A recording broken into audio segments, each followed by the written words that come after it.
Hey, welcome back to another episode on our new series, Pro Tips to Live a Dynamic Lifestyle. If you're new to this show, you definitely want to stay for this because we're dropping them every single day and we're giving you guys tips from literally experts and legit pro tips on how to live a dynamic lifestyle, especially in this pandemic and new circumstances and landscape that we're facing. So if you're interested, make sure to subscribe below. Other than that, get ready for this next one and we'll see you later.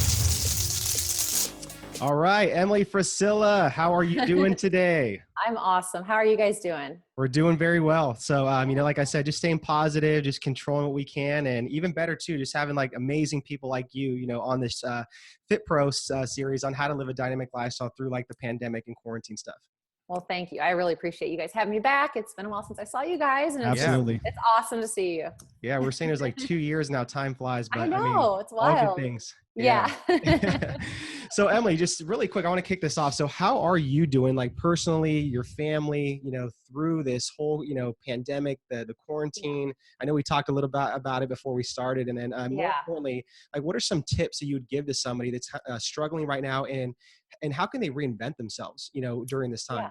Yeah, I think that's actually what you just said, reinvent. That's a really key word because so many people are just, we've all seen it, like where you're quarantined and chill and they're just kind of like putting a pause on their life. But this is kind of the time when you need to, if you want to say, seize the day on this and figure out, how to reinvent yourself and all that. But I'll get that into that. Anyway, so no, family's good. It's just, my husband and I and the dogs, and we've been respecting all the CDC guidelines and, abiding by them.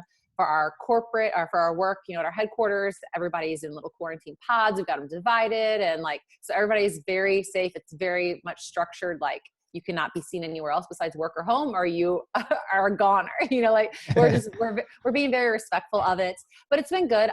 We spoke before we went on air about like working out. So still, able to work out at home and things like that. So I think the home workouts are huge for people right now. And it helps people with their sanity, like people that haven't even worked out before have reached out to me on Instagram that they're just now getting into working out because it started with just walking outside to get out of the house, but then they realized how much better they feel. So personally from this, I hope that people realize how good fitness is for them and moving their body every day. They don't have to want to be a bodybuilder or anything like that, but just to be able to, get out there and move, and hopefully that will be a habit that stays with them. Yeah. But no, everything, we're doing good, staying positive. It's something where I always do a gratitude journal every morning. It's something where I've really been putting a lot more thought into that because we all can name 3 things that we're thankful for every morning, but it's more, I mean, very much so like very thoughtful with how I'm coming up with these things. And it's more things like, that you would normally have taken for granted. It's kind of one of those things where you're reflecting more on the stuff you were grateful for, but passively grateful, if that makes sense, because you're just like, it was just available. It was there, like a lot of people would say like the gym. You're just like, okay, cool. I got a gym membership. And now you're like, I'm grateful the gym was open, that I had a place to go and all that kind of jazz. But as far as touching on like reinventing themselves, that's something where I feel people need to be doing a little bit of deep dive into themselves. Like, what are they passionate about? What do they like? What is something they would like to change in themselves? It doesn't have to be a total brand new person going through some like metamorphosis process through this, but how can you become a better person? How can you level up in your life? If it's not only just a better employee or within your business, but how can you be a better spouse, a better parent? How can you show people more grace? How can you have more understanding? How can you see things from a different perspective and not just from the perspective that has been instilled in you? So I feel like it's a lot of self-reflection right now that is really important for people. Yeah, I love that. Especially how you said, like, it doesn't have to be this like huge, like 360, like metamorphosis transformation, right? But at least something to reflect on and come out of it a better person, So what are you kind of doing, or what have you like identified with yourself, like so far through this pandemic to where you're like, shoot, like I have more time now. So now I can kind of work on this and be better at this. Yeah. So, as I spoke a little bit before, I'm more of an introverted person, but I found out that I'm an introvert by choice and that I do still like the choice to be around people. So, it's been kind of, I think everybody kind of has different emotions for this. I went through a day, it was like a 4-hour period just out of the blue where I couldn't tell if I was sad or mad, like I was just like, I just don't feel right. Like I'm just kind of like down in the dumps. But then I go back to that gratitude journal, like, okay, what am I grateful for? Things like that. So for me personally, things that I've learned is 1, about the introverted side of it. 2 is that I was prioritizing things that didn't necessarily need to be a priority. It's really kind of aligned things like, this is what's a priority. This is how you do it. Time management has even gone up a level because, I'm actually busier now than I was before the quarantine because I feel like more people are available. So you're trying to get more done. People are trying to jump on more Zoom calls, phone calls, and now, managing the house. And I mean, we're grateful enough to have a maid come in once a week, but she's not coming in. So I'm trying to manage the house and get everything done and still run my businesses. So for me, it's just really been a shift in like a deeper level of gratitude and more of a reflection of, how can I carry this on in my life? How can I make sure that I never lose sight of this time and how I feel and what's a priority to me and what's not, and how I'm using my time? How can I carry that on after this? Because I think a lot of times when we have things happen in our lives, whether it be a tragedy or, like this pandemic, we get in that mode and we're like, I'm going to do this and this and this. And you say all these things that are going to make this big change and make you feel good. Well, then the normal world comes back and those just go to the wayside. I feel like I'm really trying to myself remember my thoughts through this to move forward and be a better person. Yeah, love that. And then also you mentioned earlier about, how can you become a better spouse? So I'm just interested, like, what are you doing right now? And just like, this could be even a great tip, for the listeners, like, what are some like tips for like those that are married? I hear a lot about just like, having those boundaries as well too. Yeah. I think it's just something where it is grace. Andy and I are in a unique situation because you guys know, we're a team, we work together. Mm-hmm. We are considered an essential business. So we're still open for operation. So we're still pretty much running our lives as we were. However, there is more stress and strain because we're trying to help other people with our coaching clients and things like that. So I feel it's something where you need to, like you said, boundaries. There needs to be boundaries regardless. Like, people need more space. They need time to themselves. You need to understand emotion and show grace, because here's what I mean by understand emotion is that everybody is in a different state with this. They have a different fear, a stress level. Maybe they're carefree. Maybe they are the quarantine and chill. Maybe they're panicked because they're not sure how they're going to feed their children. You need to be gracious of your spouse's, feelings of what they're going through. They might be so stressed at work right now. And if you don't work with them and you don't know that, you need to understand that they're not trying to be snippy with you. They're not trying to be short with you. They're not, you're not the one stressing them out. You need to understand what they're going through and either talk about it, or they may not want to talk about it. And that's okay too. Some people don't need to talk about everything or all their feelings.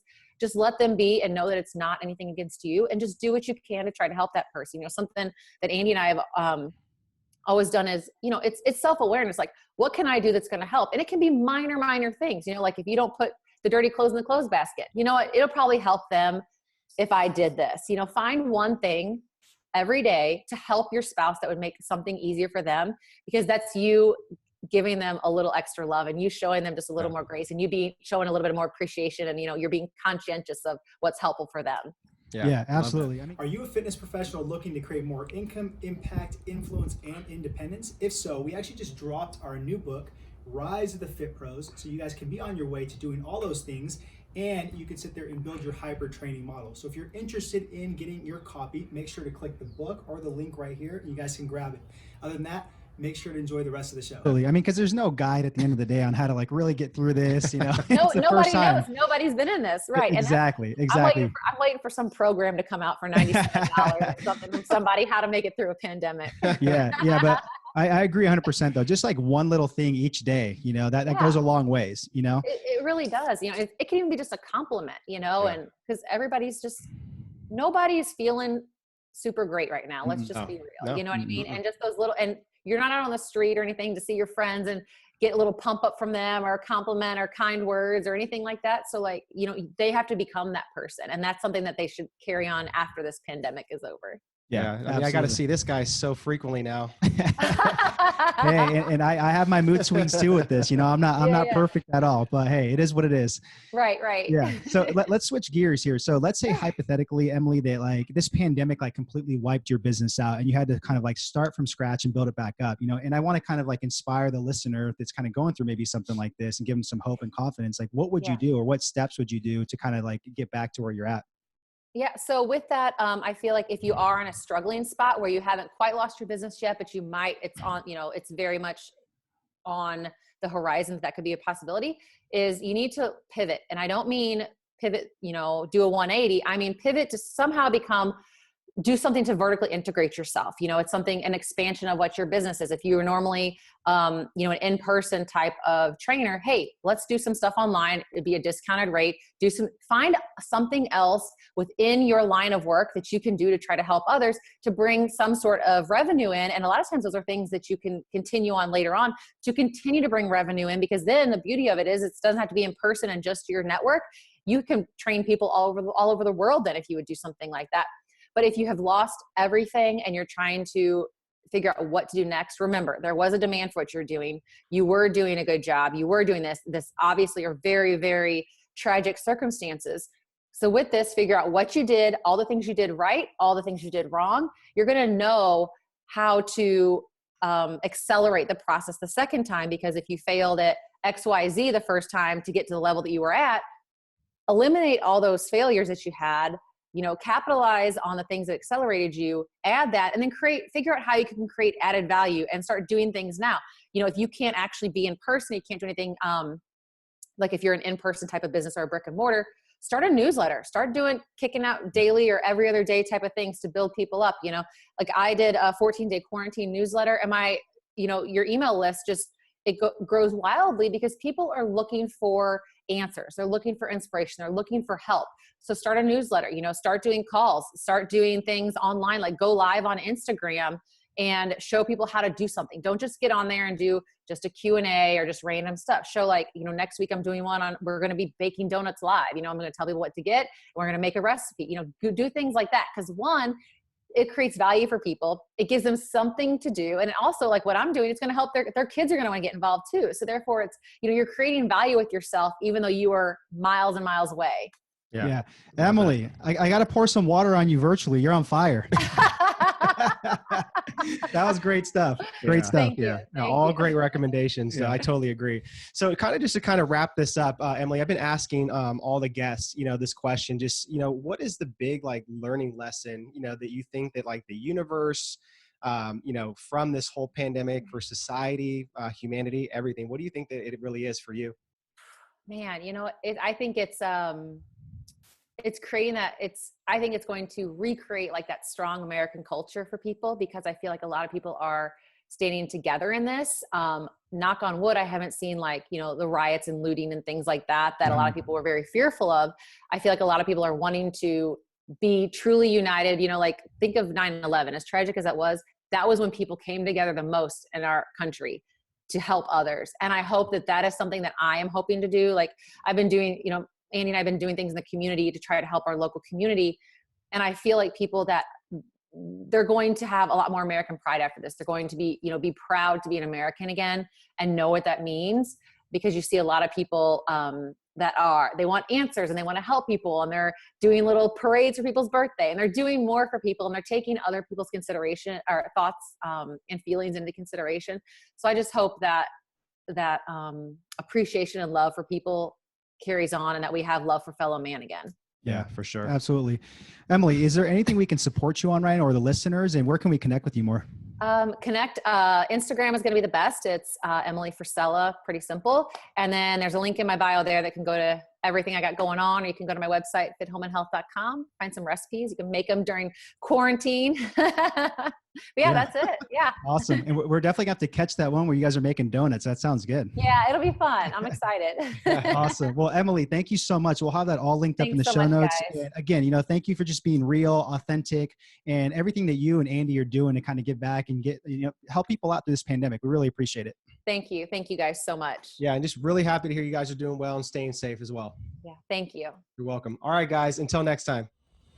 Hey, thank you so much for watching this video and another episode on pro tips on living a dynamic lifestyle. We truly appreciate it. Hope you got a lot of value out of it. If you're interested in getting more value like this from these pro tips, make sure to subscribe above. We're going to be dropping these daily. Also, if you are a fitness professional and you're looking to create more income, impact, influence, and independence, we just dropped our new book, Rise of the Fit Pros, so you guys can do all of that. And you can also start building your hybrid training model of in-person and online training. So make sure to click the link or the book right here to grab your guys' copy, and we'll send it over to you. Other than that, we're out. Talk to you soon.